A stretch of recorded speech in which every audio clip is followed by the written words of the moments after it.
6 o'clock, I'll call the meeting to order and we'll pause for a moment of silent reflection.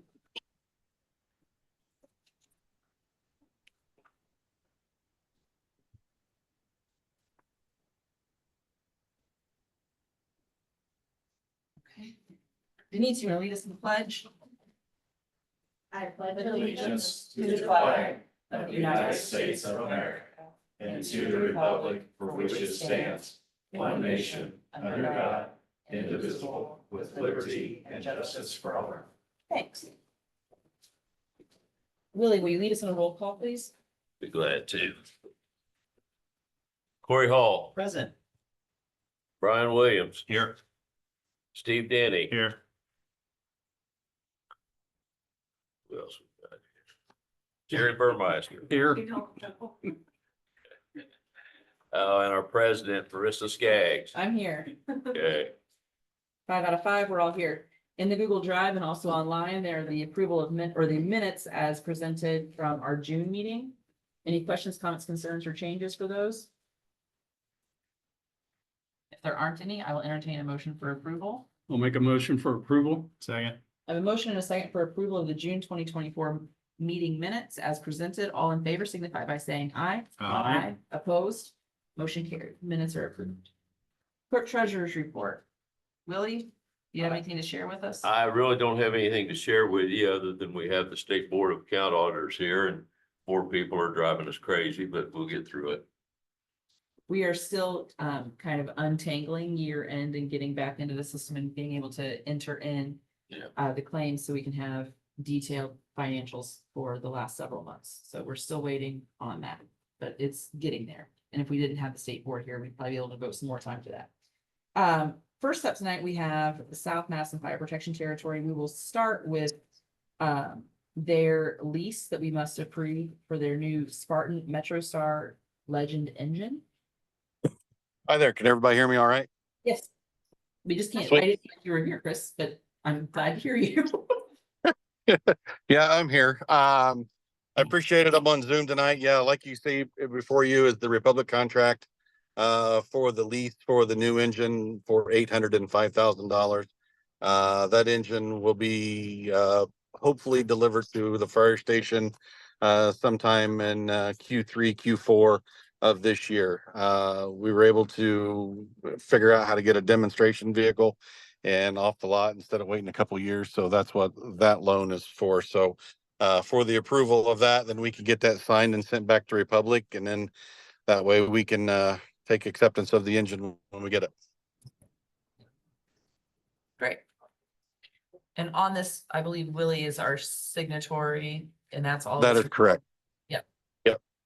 And this has been through the Fire Territory Board and then just comes to us as a formality at this point. That is correct. It's just like the turnout gear loan that we've done in the past. And back 2 years ago, I think it's when it was. Yep. So same company we use. They're great to work with. So we just need you guys to vote on it and have Willie sign it and then somebody to witness it, and then we can get it back to them. Wonderful. Thank you. Chris, when do they have to have this? As soon as possible. If we can get it signed tonight and then just stick it in my mailbox and then we can get it faxed to them. Actually, we got to mail it to them tomorrow Okay, or whenever you sign it. that's no problem. And I'm signing for this fire truck, so I'll be expecting a ride on it. I'll let you honk the horn. Okay, Great. Turn on the lights. thank you. Any questions for Chris?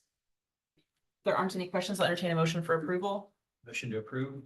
Second. I have a motion and a second for approval of the lease for the new Spartan MetroStar Legend engine to be delivered Q3, Q4 of 2024. All in favor signify by saying aye. Opposed? Motion carried unanimously. Awesome. Thank you. Thanks. Okay, next up, we have Jay from Indiana Task Force One. And Right. Jay, come up to the podium and tell us a little bit about Task Force One and how. Cool. I'll go ahead and Sure. I'll go ahead and introduce Jay to everybody. This is Jay Settergren. He's the battalion chief for Indianapolis Fire Department. Indiana Task Force One is, as you well know, is the USAR search and rescue team through FEMA that Indiana goes to national disasters all over in the U.S. and sovereign states and stuff. I had the privilege of being on Task Force One several years ago when I was at Anderson Fire Department. With the latest current 8 hires that we hired, they started this past Monday. 2 of those members were from another fire department and were a member of Indiana Task Force One. So to continue their service with Indiana Task Force One, we had to get authorization from Indianapolis Fire Chief Ernest Malone and Indianapolis Fire Department to where we can become a sponsoring department or an assisting department with Indiana Task Force One, since kind of Indianapolis is the umbrella of everything. So with this, I'd like to turn it over to Jay. He can kind of tell you the ins and outs of it, the pay and all of that. And if there's any questions, because I have been out of it for such a long time, that's why I've got him there. So Jay, I appreciate you showing up. Sorry I couldn't be there tonight as my flight got moved a day early. So I'll turn it over to Jay. Thanks, Chief. I appreciate it. Jay Sedgren, as he said, I am currently the training coordinator for Indiana Task Force One. And that might sound impressive, but there's only 3 full-time people there. So I'm the middle one. We have a grants manager and we have a program manager who is Division Chief Tom Neals, our program manager. He couldn't be here. He's out of town on vacation this week. So I came up. We've discussed this with Chris on a couple different occasions. I know he's introduced it to the territory board, as well as I think he's had some discussions with some of you maybe. I'm basically here to answer any questions that you might have. What he's talking about is the mutual MOA that we would sign between the town of Pendleton or the territory, however it works, and the city of Indianapolis, which he indicated was they're the sponsoring agency for Indiana Task Force One. And basically, by signing the MOA, what that does is allows you to pay your employee just like you would when they would go on deployment, accordance to all of the paperwork that you'll receive. And then we are able to reimburse you for that employee to be gone, as well as to backfill them. So it makes you whole as an agency. So you're not really out anybody. They can bring people into work that overtime slot, and then that cost is covered. So, I mean, in a nutshell, that's basically how the MOA works. It's a huge benefit to agencies because those folks that are on the team are receiving a really high level of technical rescue training, which also can be brought back to their home agencies and used in not only maybe in Pendleton, but in South Madison County or Madison County, or if they do any tactical runs running into Hamilton County or however that may work. So it's a huge benefit. It's a great opportunity for agencies that don't necessarily have the technical or all the technical rescue disciplines to start getting some of those folks trained in those areas. So I guess I would just, if you have any questions for me, I'll be glad to answer anything. Chris, if I may, a Go couple for it. comments I would make. I think Jay did a very eloquent job of describing this. I think there's the important message again is not only from a financial lens, I think a way I would say it is the only risk is a short-term risk of continued payment and overtime, which we would ultimately be reimbursed for, a huge theme. But to Jay's point, this is, and Jay, I want to thank you personally and to the rest of the team. I mean, you guys operate an absolutely elite team. You would hope that any task force would perform at a high level, but from my point of view, I've got some good evidence to state that I think we have one of the most elite in the country in Indiana. So thank you. Appreciate it. And I think it's a great opportunity to not only allow our firefighters that just joined to continue their work, but it sets a foundation for our future as well. And so again, I want to thank you. I think it's a wonderful opportunity for us all and appreciate you coming up here tonight. Thank you. I appreciate that. Do we have any guarantee that Larry Tucker is not going to train? Larry's retired. So we're okay. We're okay. It's not the first time I've heard that. He was my roommate once, I know. When you guys deploy, chief, do you know how long you're gonna be gone? We don't. What we actually tell everybody, and our rule of thumb over especially the last probably 8 to 10 years, is we say plan on 14 days. Okay, so at 14 days, we can take a look at anybody that might need to change out because of extenuating circumstances back here at their home agencies or back at the city of Indianapolis. We have trauma docs that travel with us.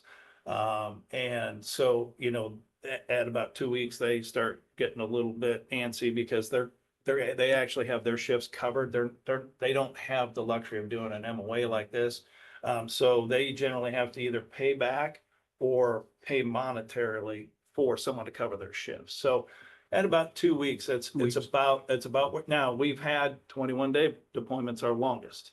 So that was basically 2 hurricanes back to back. We just, I don't know if it gives you lucked out on it or it was the other way, but we were in the right place at the right time. The first one came through. We worked on it for a few days and hunkered down, and the second one came through. So that was back in 2008. Anything else for Jay? Sir, Yes, sir. I'm the money man. I'm just curious, how do you get paid? Task Force One, how does it get paid? Good question. So basically, when we come back from a deployment, any participating agency that had a member participate in that deployment, we ask them to fill out a workbook, which we supply, and we'll do the training with whoever the money person is, yourself, or if there's a designee at the fire department. Basically, what we do is we fill out that paperwork. It's submitted with a acknowledgement sheet stating that person was paid that money was paid to them, so that their paycheck would just be added to your normal rotation for overtime, and then that would be paid. That's signed, and then we submit that whole package to FEMA within the first 30 days. And then as they go through and verify it, which is a fairly quick process, then they turn around and send 75% of that full reimbursement. And then there's about another 60 days of getting the rest of the invoices and everything in and making sure the calculations are right. But what the nice thing about this, and nice thing that the city of Minneapolis has done is they do, they basically will go in front of the council and they will set aside a amount of money to pay that deployment in the first 2 weeks we get back. So it takes a little bit of time to get it, but you're looking at about 30 days or so. And I don't want to say a time Sure, because I understand, but that money comes from the city of Minneapolis. yeah, what they do is they'll put appropriations over into, we have a special account to be able to do that. And then we pay the participating agencies out of that, as well as our civilian employees. Yeah, well, that's a nice program. I'm glad we have it. That's great. Anything else? Okay. Thank you so much for coming. Absolutely. Thanks, Jay. Appreciate it. Have a good evening. You too. Awesome. Okay. Moving on, we have department reports. This month, Mark is not here, Lucas isn't here. And also Aaron from the park is not here. So those reports are in the Google Drive and then also posted online in the packet for this meeting. So we will just move straight ahead to the planning department, Hannah Rose Urbanski.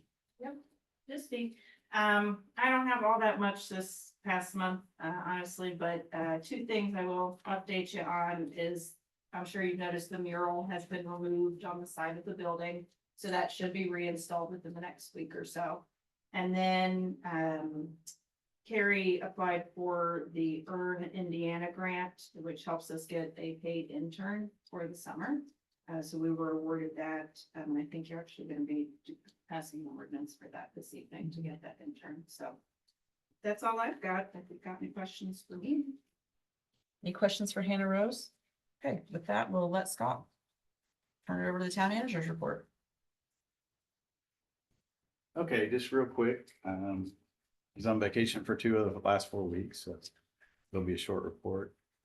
So just so you know, we're doing, the electric department is adding extra power sources out there along Pendleton Avenue so that we can move vendors who normally would be here or extend if we need more vendor space. So that those electric outlets will be available, and then it will have the spider effect.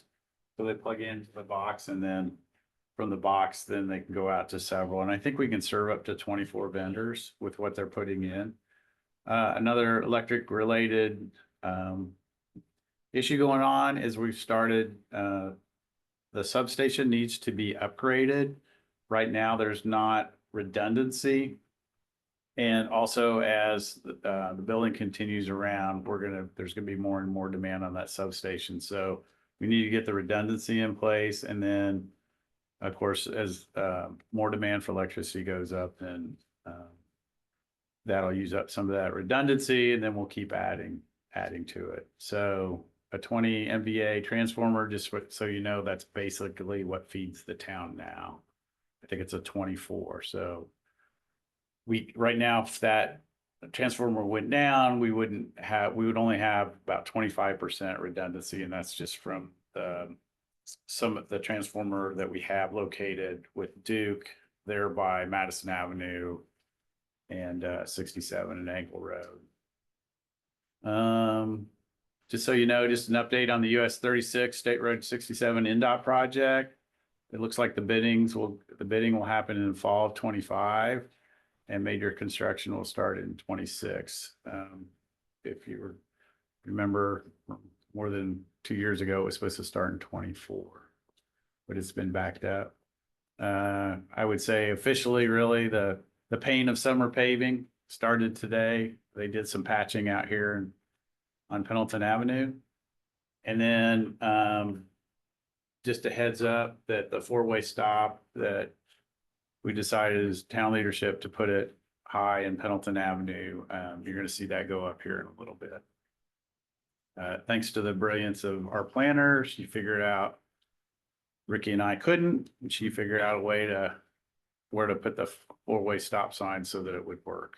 We were having trouble figuring out because of visibility restrictions. And if you know, that road widens out right there, Pelton Avenue does. But anyway, so hats off to a planner. Any questions?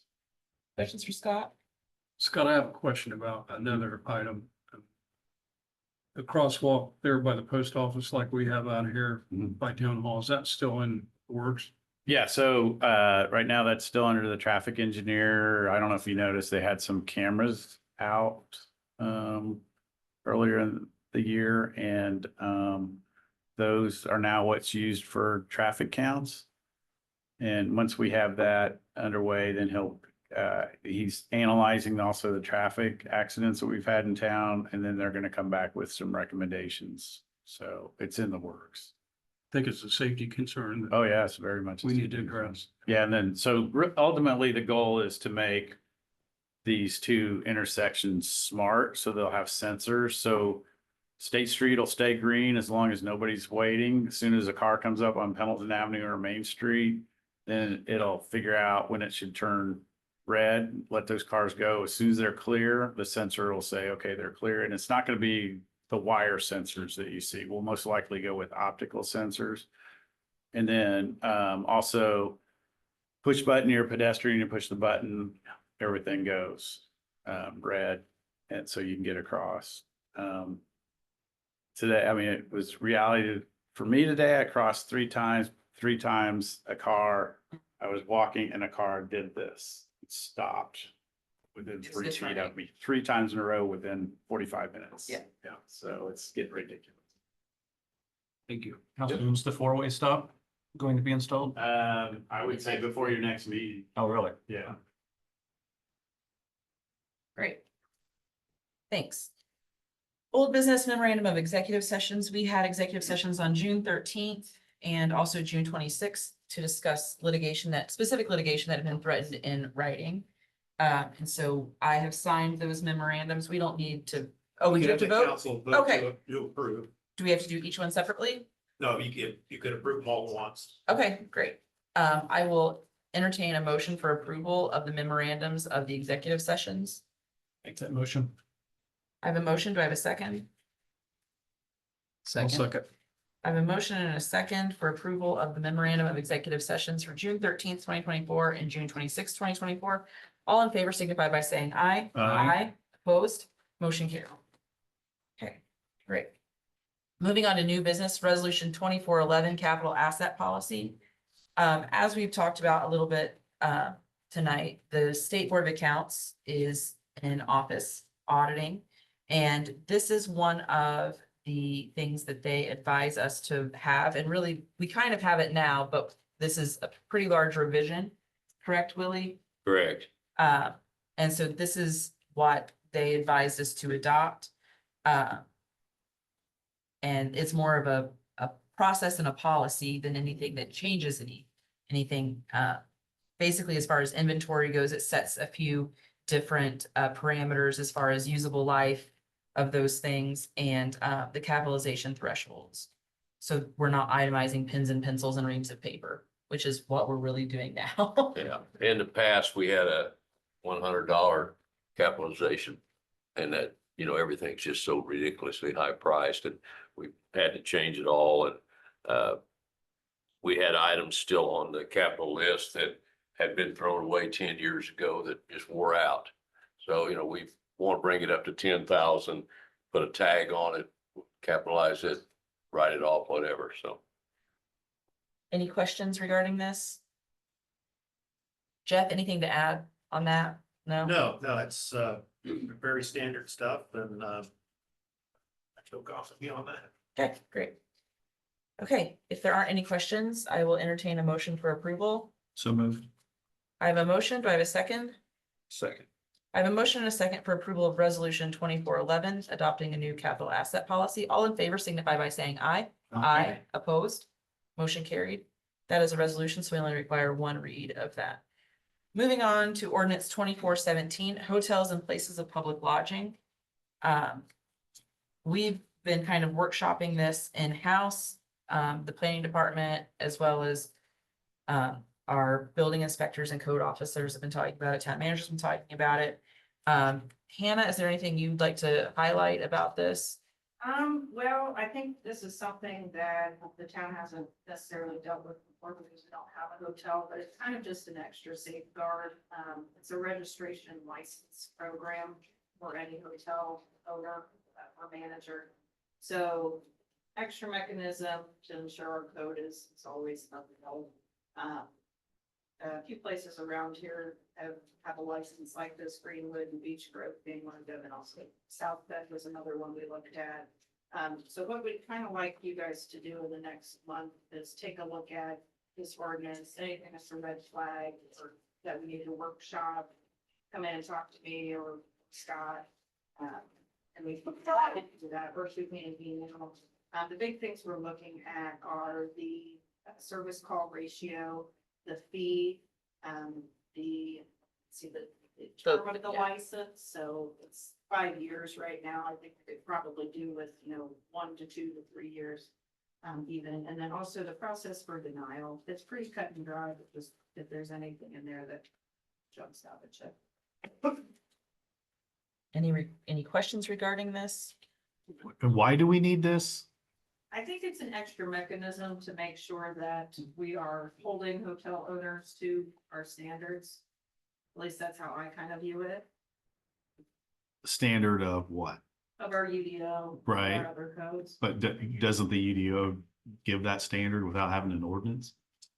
I don't think I For, understand. for things such as like unsightly and that sort of thing, yes.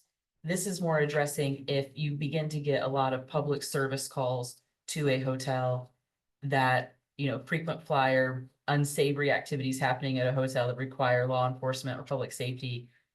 This would affect that license, is part of what this is. Okay. It Also, gives us a mechanism to essentially stop it short of repetitive police calls. Yeah. That doesn't always stop people Or fire calls. or fire. yes. Yeah. The three other towns that you mentioned, Greenwood, Beach Grove, South Bend, South Bend, yeah. do you have theirs that you could send us or? Yeah, absolutely. Okay, great. I guess maybe I'm just not understanding it.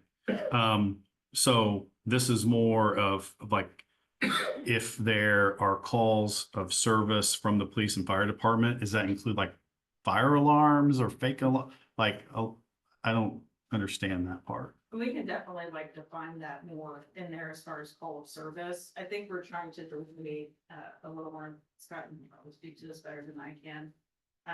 We don't want to discourage the management to call the police, but other calls within the building. We want to make sure we monitor that, I guess, in a way. And I'm probably not explaining that very well. Yeah, it's just, so the UDO is more like what we want for construction initially, and then this is carried on operationally. They have to keep the building up, they have to keep it safe. can't let it go unsightly, they can't be attracting nuisance patrons. It gives them a reason and incentive not to make sure that they're not attracting trouble. I think we all have seen examples of where that can happen. So, This gives us a mechanism that. so in this, so in this ordinance, there could be, the town could shut the place down then? Yeah. Okay, That would be revocation of the license. We can't operate without the license. Now to just introduce this tonight, do we need to go ahead and make a motion for approval on first read or, You did a motion to introduce, okay, And it would And if count there's as a- the first read. unless, but if we make substantive changes, we would need. to do well, we know first we're gonna be reading. making substantive Yeah. So changes. then maybe So it's let's, just informational let's just- only tonight. yeah, let's just say this was information tonight. Yeah. And pay attention to it and over the next month, and then we'll bring it back in or in August. Any, Can I reply to Steve? Yeah. Steve, I just know being in public safety, both of us in our careers, that of course, you're a police, I was fire, but we had certain businesses that we would go multiple times on fire alarms. After a while, it become a nuisance. I mean, but I know that's what we're for, but when you go after time after time after time, and I mean, it come to the point where it was the business owner's responsibility to get that alarm fixed that was malfunctioning, and sometimes they just didn't care, and so the whole cavalry would pull up and we wouldn't have anything. And so I wonder, after so many times, I mean, do you charge a business? Do you give them so many free chances, I guess, so to speak? And then after that, for police and fire both, I mean, if definitely, I mean, if we're needed, we want to be there, but on the other hand, if it's just a alarm malfunction and we all respond, and if a tree emergency happens somewhere else, you're pulling your companies, your people off that alarm, and you're going to this false alarm. But just something to think about, I think, and just kicking around some ideas there. If I may, Sure. if I may, there already is an ordinance with the fire department for false alarms that has been passed. When we went from Pendleton Fire Department, because Pendleton Fire Department had one, and we just rolled it into the South Madison Fire Territory, where I believe that's based on how many detectors are in a business and versus how many quote unquote free alarms that they would get before we could actually send them a bill legally. Chris, can you send that to me? Yeah. Or where it's located, so I can just kind of take a look at it when we review Yep. it? Yeah, because one thing we want to do is make sure that's right, and that was one of the biggest things is not only what we discuss here at this council meeting for businesses and stuff that I have to monitor as far as having the authority of jurisdiction as well as other communities that we serve also. We want to make sure that we're kind of in the same ball field. It doesn't have to be word for word, but we want to make sure we're doing the exact same thing across the board. For sure. Yeah. So Thank you. I think, hey, Chris, because you have that ordinance in place, I think also we need to state that that can be a reason for losing the license. Absolutely. I believe that's true. Yeah. Violation of that ordinance. Yep. Absolutely. Make sure that we're all on the same page and enforcing the same things. Yeah. Absolutely.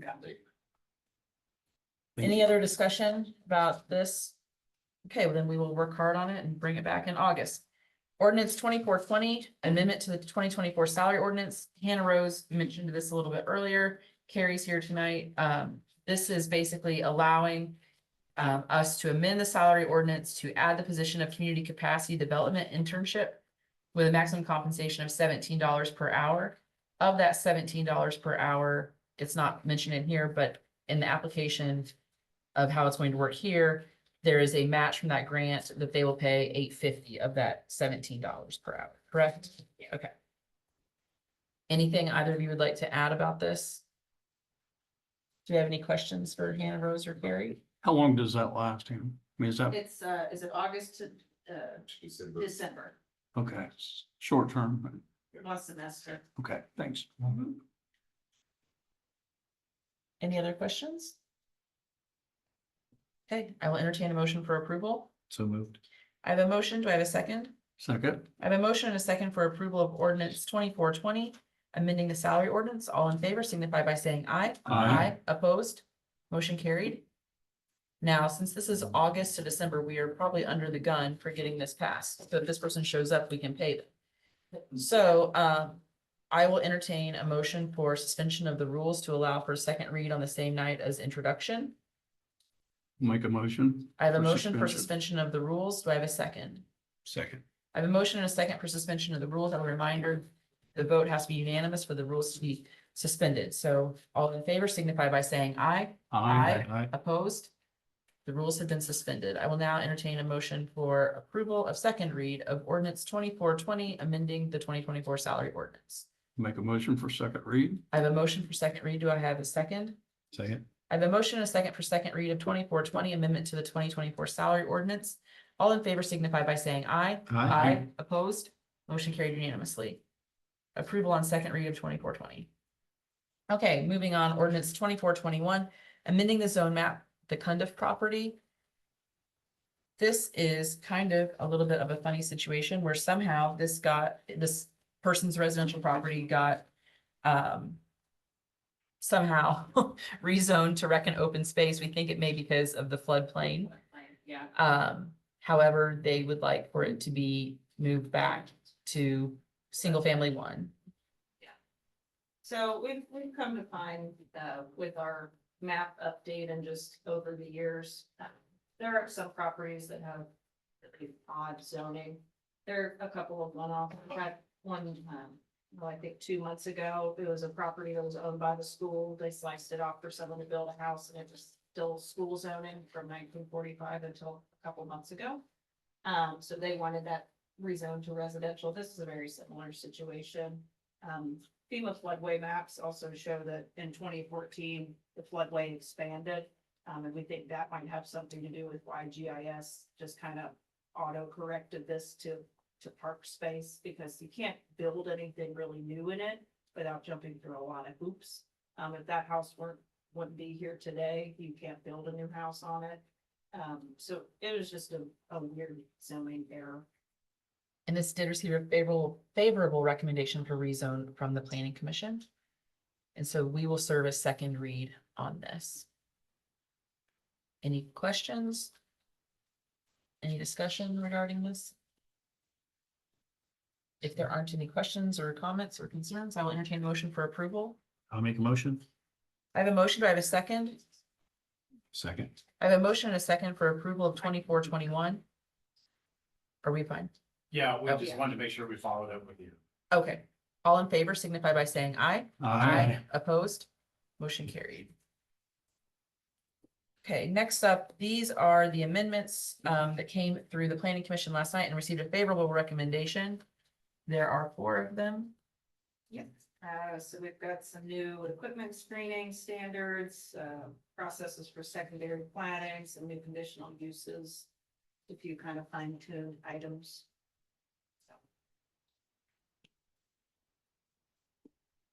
Any questions regarding these changes to the UDO?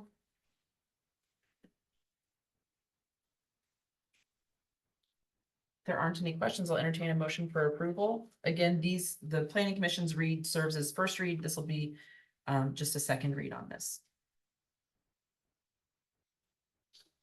And I will entertain a motion for approval. Make a motion for approval. I have a motion. Do I have a second? Second. I have a motion and a second for approval of ordinance 2422, amending the UDO. All in favor signify by saying aye. Opposed? Motion carried unanimously. Okay, next up, final item on the agenda, ordinance 2423, the designated outdoor refreshment area, and we will bring up Carrie Craig, our community development coordinator, to talk to us about DORA.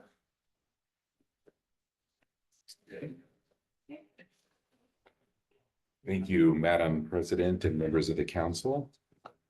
I do have a presentation here. I want to first start by saying that this has been a labor of love here internally, but also we reached out to those downtown businesses who carry an alcohol permit and have we invited them to a meeting we had on Monday evening. Several of them attended. And I want to thank those individuals for their constructive feedback. It was a great conversation. And much of what you see in the introduced ordinance is really due to their critical feedback. And I hope that we will, as we progress with this ordinance, continue to have fruitful conversations with these business owners. So that said, just a little bit of an overview of what a designated outdoor refreshment area is. The legislature took up this issue last year. It became effective on July 1st. It authorizes Indiana municipalities to create up to 7 DORA areas within their city or town with approval of the Indiana Alcohol Tobacco Commission. We are, with this particular introduced ordinance, we are creating 1 DORA, which will be in downtown, and I have a map embedded in the presentation, which I'll show you here in a moment. We could create up to 6 others in the future if all goes well with this one.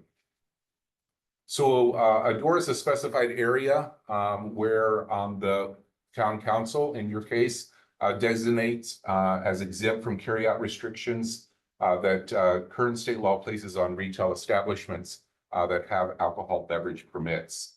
It allows people 21 and older to purchase alcoholic beverages from those approved premises, and that they may take those beverages outdoors to be consumed within the district or the boundaries established by the town council.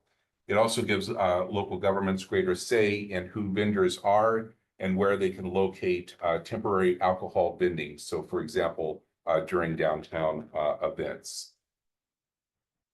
So the legislature's intent was to allow basically create an open container law, but it only prohibits open alcoholic beverage containers, obviously, in motor vehicles. But Indiana, I did find this surprising. Indiana does not have a statewide restriction against drinking in public spaces. Indiana law does prohibit retail permittees for on-premises consumption from allowing consumers to enter and leave, as we know, a licensed premises with an open alcoholic beverage container, whether that's for carryout or curbside to-go orders. All alcohol must be sealed in its original containers. It does not prohibit retail permittees from mixing drinks for consumption on the licensed premise. So with outdoor local restaurants, and we can see this downtown, could not engage in a festival or event if the festival or event has a temporary beer and wine permit or a supplemental catering authority. And with outdoor, we know that patios have to be fenced in, and there have to be temporary beer and wine permits and supplemental catering location. This is just the terminology. Designated permittees are those businesses that actually have a brick and mortar establishments that have alcohol and tobacco licenses, and they are allowed to sell that on their permitted location. Vendors, on the other hand, are holders of temporary beer and wine permits, a supplemental catering permit, or craft manufacturer permitted by the town. And I won't go in read all these others. So some of the requirements of DORA. So as part of our ordinance, we have to have a map that we submit to the Alcohol and Tobacco Commission showing the boundaries of that DORA. We have to list that in our ordinance, which is as you will see, done with the various waypoints using street addresses. The locations of the proposed designated permittees and or vendors within the refreshment area. We have to have at least one designated permittee saying they're willing to participate in order to move forward with the passage of this ordinance. A statement of the refreshment area is consistent with the municipality zoning ordinances. We have done that, and it is consistent with our ordinances. The number, spacing, and type of signage designated in the refreshment area, and the dates and hours of operation, which we'll go into here shortly. So other requirements, the law now prohibits a DORA boundary from being located within 200 feet of a school or church, unless the school or church does not object. When you see the map, you will notice that it would be within 200 feet of the Acton Academy at Fall Creek. I have reached out to those individuals requesting a letter. They are reviewing that, and they will get back with us. If they object, then we will end up moving the boundaries. A sign must be posted at each exit, letting individuals know that they're actually leaving the DORA and that they must drop their any remaining beverage in a waste receptacle.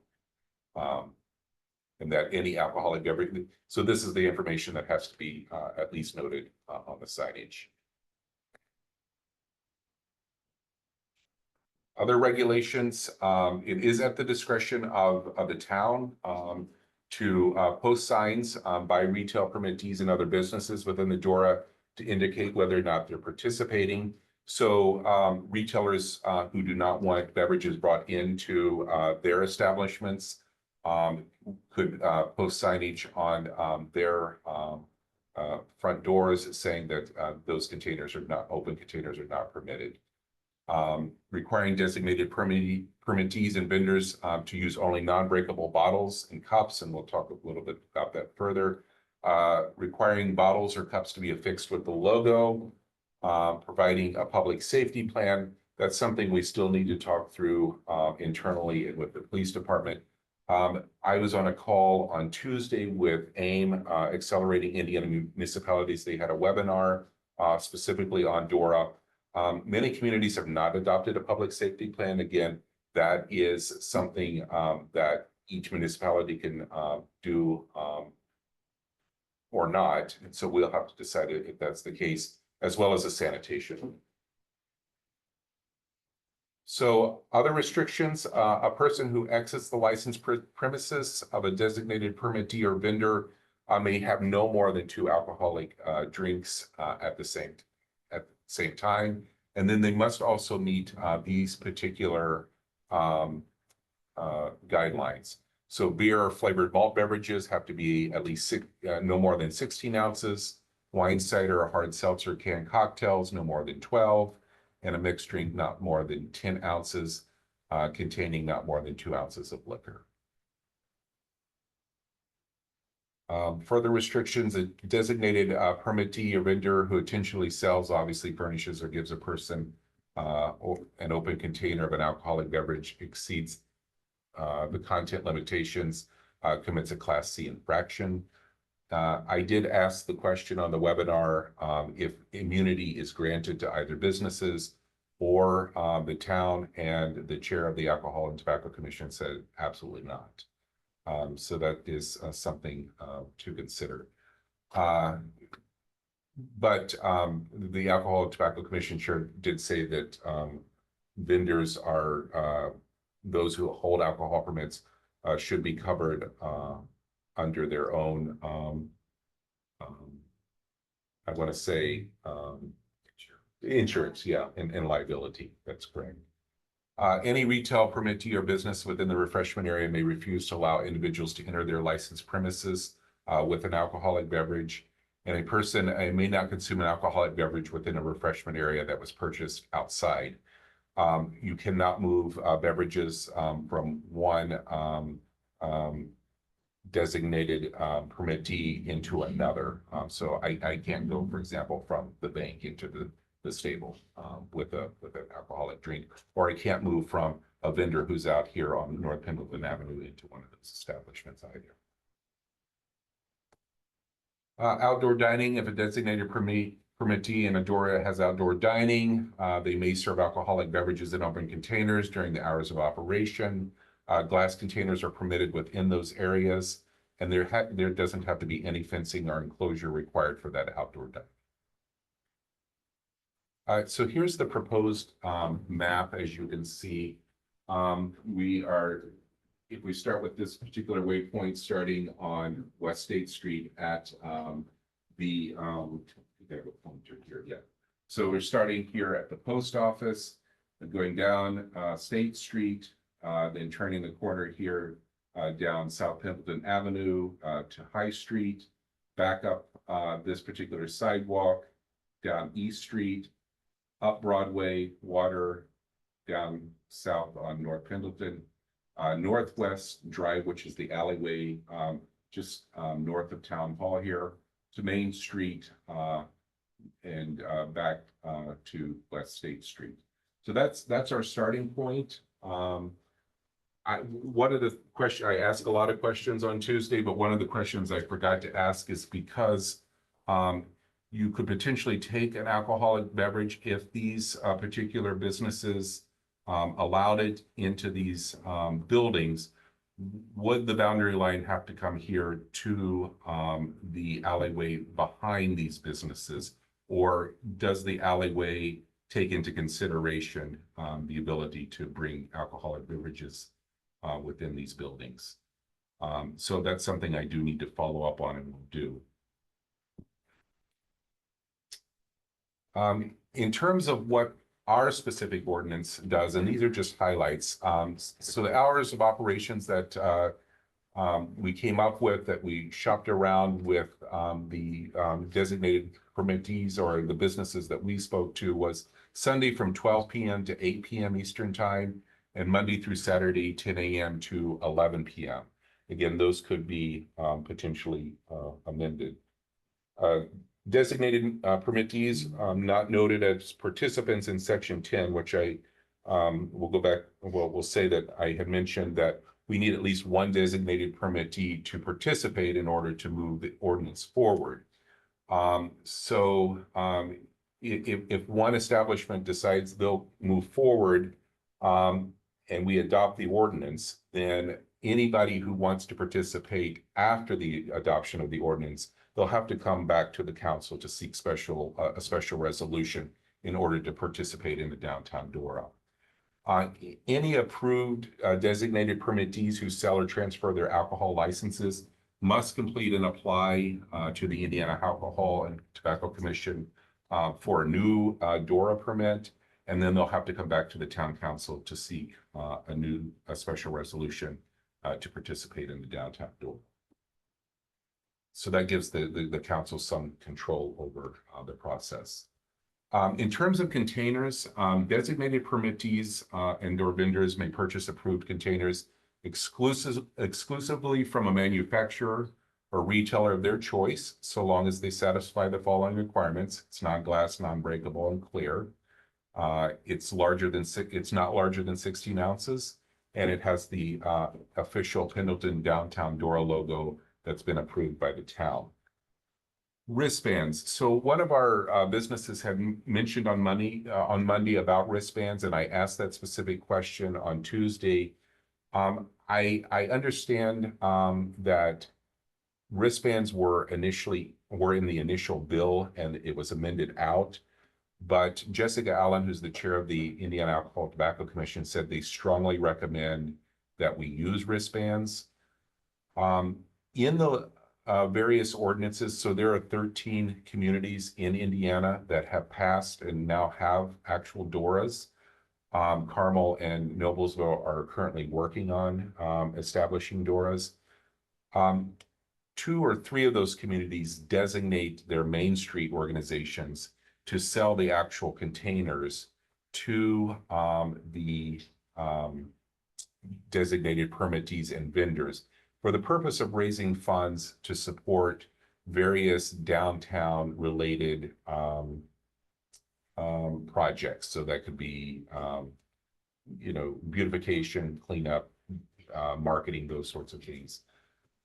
What we have the recommendation here, and that's in the ordinance, is that the town would designate Main Street Pendleton to produce and distribute wristbands, which would be distributed to the designated permittees or vendors free of charge.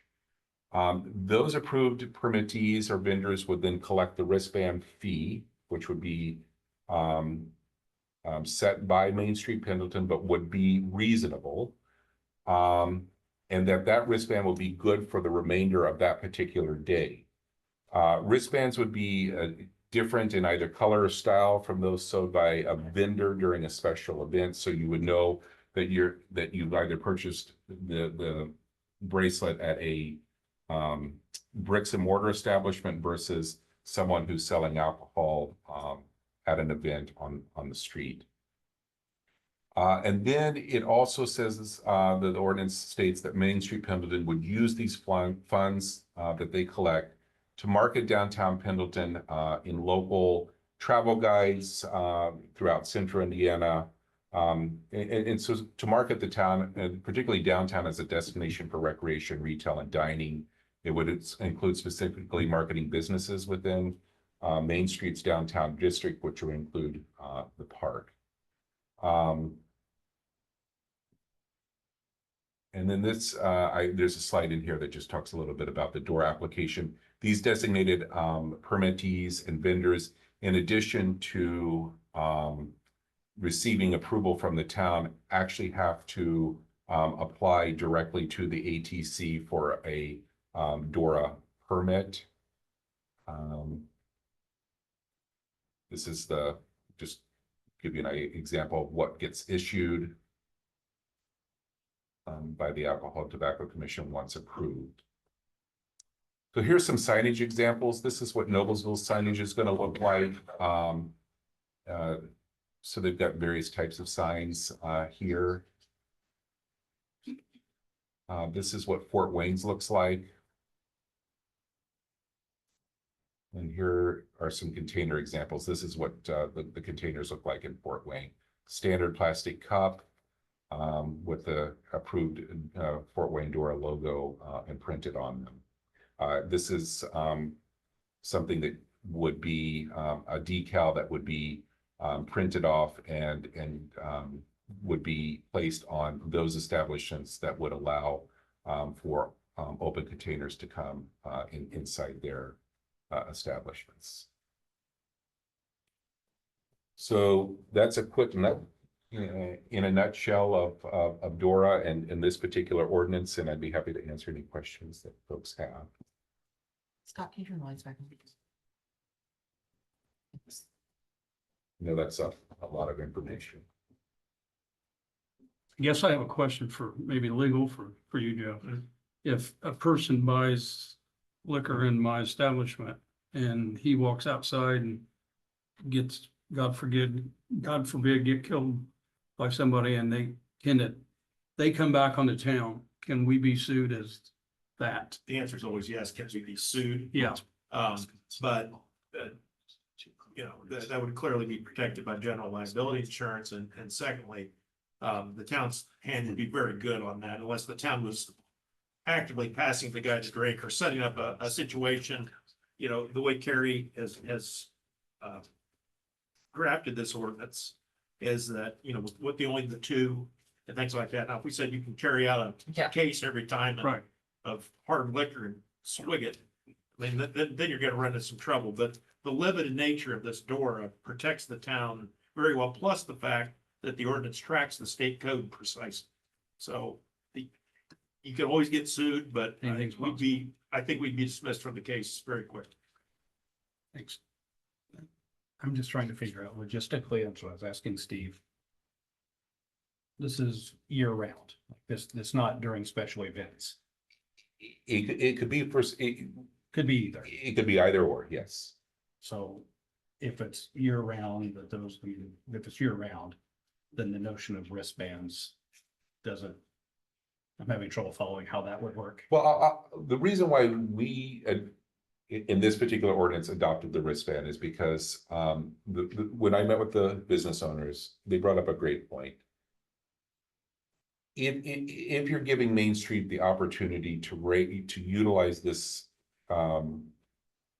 DORA to raise funds to support, downtown marketing, those sorts of things, you're gonna sell that cup for more than what they could purchase it for.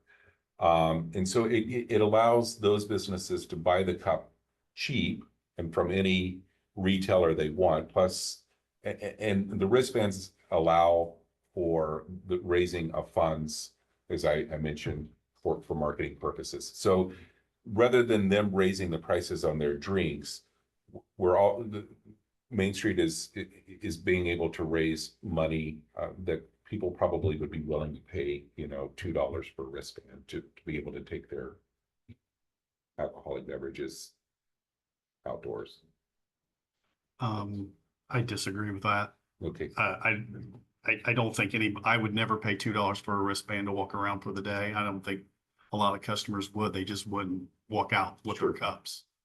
I think that you're gonna really kill the idea of what this is all about. I've read every ordinance that through the Alcohol Tobacco Commission, and not one of them say anything about wristbands. They do not, but again, I as you know, it was brought up on Monday, and I raised the question on Tuesday, and the chair of the Indiana Alcohol Tobacco Commission, these were her words, strongly recommends that we use wristbands. So, But the wristband could be complimentary. I mean, Yes. in theory, the wristband could be complimentary. correct. You're not, And again, Gary shared was kind enough to share the name of the excise officer who is for this particular area. It's something, I'd be willing to reach out to her to ask her opinion on whether they'd like to see people walking around with wristbands while they also have open containers.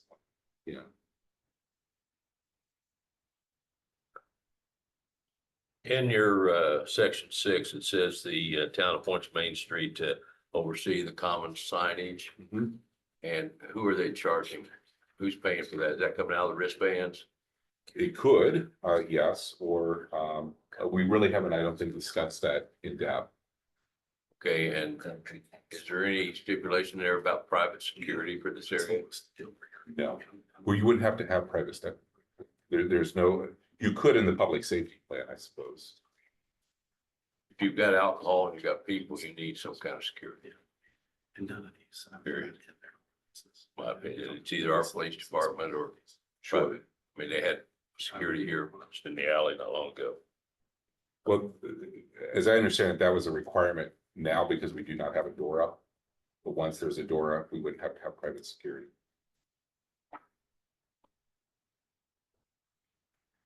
Do you have much public comment on this yet? I mean, Well, it's just been introduced tonight, so, Okay. yeah.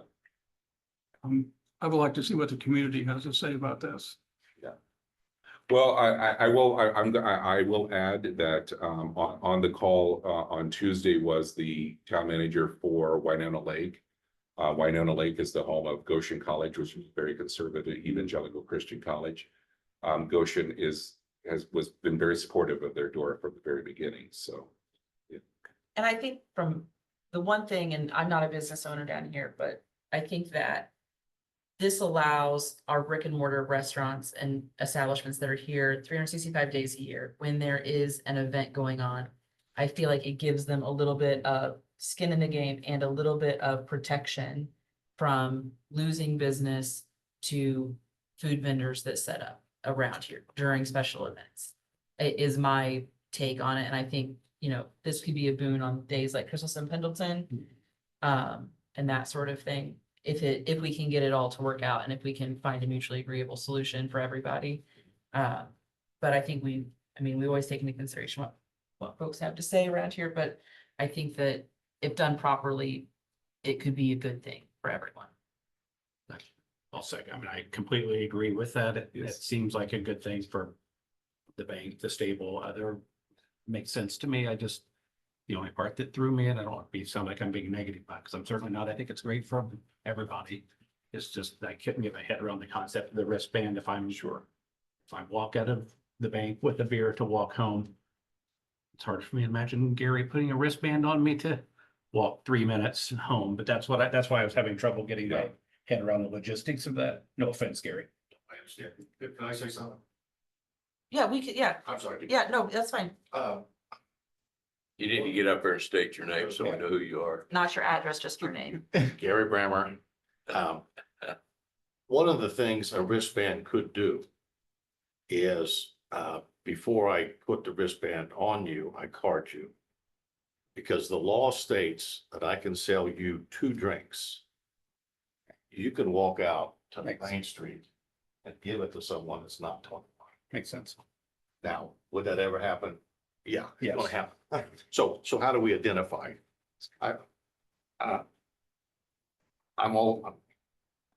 Our business more than anybody in town needs to sell more alcohol. But I want to know where all the liabilities are. And yes, somebody has to police it. Yeah. Somebody has to. And I'll be Debbie Downer for a minute here. We have apartments here down the street. I've got my cup. I go up the steps, I fill it back up, I come back down. I walk the streets again. I mean, those are some of the things we can't eliminate everything. But obviously this thing is on a fast track. Tonight's the first reading, next week, or next month could be the second reading. I'm all for that. To be clear, just to let you know, Yeah. this has like a zillion edits on it. It's not going through first read tonight. This is just an Okay. introduction. We're just having a discussion about it tonight. I Okay. mean, it's gonna go through 8 different changes before next month. Okay. So yes, Thank you. I was really glad that Carrie brought the stakeholders, invited the stakeholders to the table, because we have the liability. We're the ones that's gonna get sued. Right. Yeah, if someone jaywalks across the street to the art gallery, well, I sold them that beer, now who's in trouble? Yeah, I don't think that changes anything beyond where you're at right now. I mean, I could yeah, drink 6 beers in the bank and go get killed by a car. right. So I Okay. don't think that the law Um, changes that at all.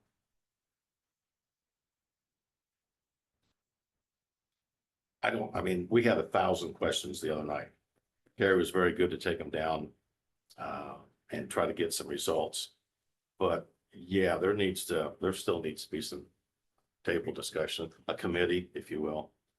And if there's a committee appointed, it doesn't have to be me. In fact, I don't want to be on, but there needs to be a stakeholder on that committee.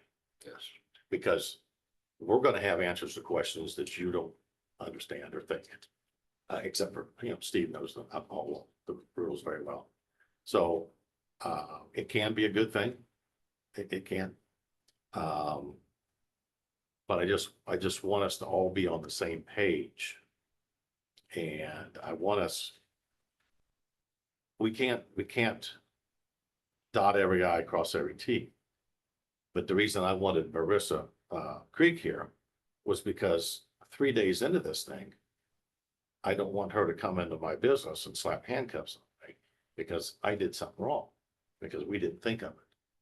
So, yeah, committee, stakeholders, get her input. Obviously, it's a good idea to find out what the other communities are doing it, or how they're doing it. Again, I'm not for or against at this point. I want to find out more about it. That's all I got. Thank you. thanks. Good, Thank you. Jeff, one question. Would this be something we'd have to advertise it for an open meeting for the public? Not necessarily, but we could. Okay. I mean, it's not one of those that triggers an automatic public hearing. But you can always have public hearings when they're not required. Right, okay. And social media is usually a better way to get that news out than the old 531 law for publication. Carrie, the double line you showed going from the bank here down, is that just mean both sides of the road there? Both sidewalks, yes. Okay, Yeah. so would that let the bagel shop be involved if they wanted to be involved somehow? Well, if they would allow a beer to be, an open container to be brought in, yes, but they would have to decide that. If they bought a mimosa at a Yes. bar and wanted to walk down and eat it or drink it with their bagel in the morning, Yeah. I get, but they don't have a liquor license, it's not like they're going to vend out of there, but they could opt to allow those carry-in containers to that establishment, correct? Correct. Just by reading a lot, I've been looking into this quite a bit. I want everybody just to kind of realize, let's try not to overthink this. I respect Gary's opinion, what he has to say, but my goodness, you could find your way into legal trouble with about anything. I mean, it's illegal to bring beer to the golf course, but people bring beer to the golf course and pack their coolers and buy a beer at the clubhouse and then pack 6 more that they brought with them. I mean, we can if this to death, so I just don't want to overthink it too much. I am 100% for the door law. I love it that it breaks down the barrier that you have to have. But I am totally 100% against the bracelets. I'll be in, I think the stable will be in the Dora, no problem, but we probably won't sell many cups because I'm not going to charge people for bracelets. So we'll be involved, but we probably won't have very many cups coming out of the bar. It'll just be something that, occasionally somebody will say, well, yeah, I'll spend $1 for a bracelet. I just don't see the need for it, but that's just my opinion, and one of many. So. I'd like to address that. Sure, come on up, Bob.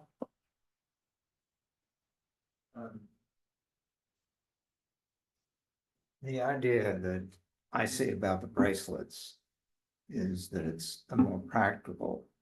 If you have to have a special cup that, say, Main Street has to order these special cups, hopefully it'll be something that's biodegradable and it has to have this special logo on it. And so it's not cheap. That costs some money. If you have a bracelet, then each establishment could have their clear plastic cup.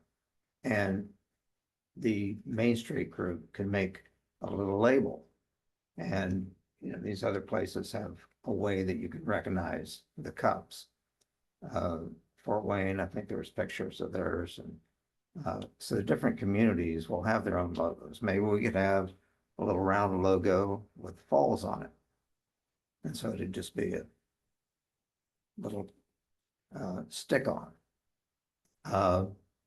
That could also be used for the businesses that were involved. So you have a business involved and it wants to allow that. So it would have that same thing that's applied to the cup on the door of the business.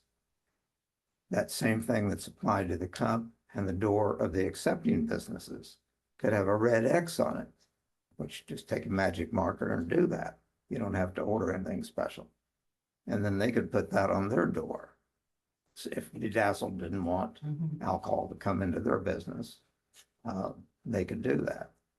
And if the donut shop wanted to allow the alcohol to come in, then they could have that same little logo with no X on it. And so this is where I could see there could be an advantage to the bracelet, because the bracelet is something that would also be economical to produce. And I don't know what bracelets cost, but I know you can get a whole bunch of little stickers for very little money. And I don't know, do you have any idea what a bracelet costs? Oh, I think we'll let you probably get one better for less than things. Okay. I'm meeting actually with Signage tomorrow about this and what should be. Okay. Okay, and so But I like the idea. I've never been much of a drinker. I ended up with an alcohol license. And so I could see that this could benefit downtown Pendleton and Pendleton businesses. And I think that's one thing we all have in common is we want everybody to succeed here. Agree. Yes. Yep. Thank you. Thanks. Thank you. Any other questions for Carrie? think so. I think the biggest thing for me, just to share my feedback, initial, lot to digest. I think everybody's hit on that, which is good. And I also think it's good that everyone has good intent behind this and really wants to do it right if we do it. I don't need answers to these questions, but the two biggest things to me are relative to the boundary, why is that the boundary? And Carrie, I don't need that answer today, but I think that's a very important intentional element. And in I think the 13 that you mentioned, something that at least struck me that I'm just curious about, what features geographically exist in their boundary? And so I just use that as an example to say, I kind of looked at this and I thought, my quote I wrote to myself is, where do you enjoy that beverage at? That's just an honest question based on the boundary we have. And then the only other comment I would make that I think, Marissa, you alluded to, but I think there's a key question of, is this a 365-day thing or is this a special event thing? And I'll state very freely to you all, when that street over there is closed and it's one of our festival times, I personally automatically love this idea. I think it's fantastic. I think it's great for our businesses. How can we generate local business when it's a normal day? And to go to our crosswalk conversation earlier, and it's 4 o'clock in the afternoon, I'm not sure I want anybody buying a beverage at anyone's establishment and crossing State Street. And so I say those just to think that geographically, that was an important theme that I see in this, not suggesting the way it's done is wrong, but understanding that to me is crucial, because at the same time, if there was a amphitheater or, overlooking a water feature or whatever, I see that a little bit easier in my mind, at least. Thank you. Yeah. Anything else? Nope. Okay. Then we will talk more about this in August, and I'll open the floor up for public comment. Oh, Robin? Yeah. Yeah. And I'm Robin Brammer. This is a comment or questions, whatever, about ordinance 2417 hotels and public lodging places. Public places of public lodging, what will that entail as far as like Airbnb, VRBO rentals, things like that? Is that included in this? No, we have a definition? separate ordinance and separate those listed in the standards for those. This would be a conditional use in general business. It would do everywhere now. Right. Additionally, but this is just for hotel, motel, Mhm. defined lodging. So I'd have to look in the UDO, but there is a definition for it, but it's not Airbnb, things like that. Okay, are we looking at including those eventually? Because nothing around here has happened, but you hear these stories, like one just came up in the news the other day about. There was a shooting in Fountain Square at a party that they had Yes, written yeah. from a VRBO, correct? Yeah, so just, a note I wrote. We are in the process currently of a registration program. Okay, Yeah. okay, good. However, we have been looking at kind of the way that hotel ordinance is set up, incorporating some of those aspects into the short-term registration permit that we have already. Mhm, okay, So depending on how this goes, we Yeah. might take some of that and incorporate it Sure. into it. okay. And then the next note I wrote down on the same thing was the ordinance between the South Madison Fire Territory and the town. If there is a conflict between the two ordinances, is there going to be any language written in one that this prevails or that prevails, or we remain silent? They have to follow our. They would have to follow, okay. If our ordinance is different than Eagles, then they have to follow, when they're in Eagles, they have to follow the Eagles. Gotcha. And they're out in the unincorporated area. Okay. Okay. That's all I Okay. have, thanks. Thanks. Thank you. Anything else for public comment? Anything else from up here? Nope. Okay, then I will make a motion to adjourn at 7:13. Thanks, everyone.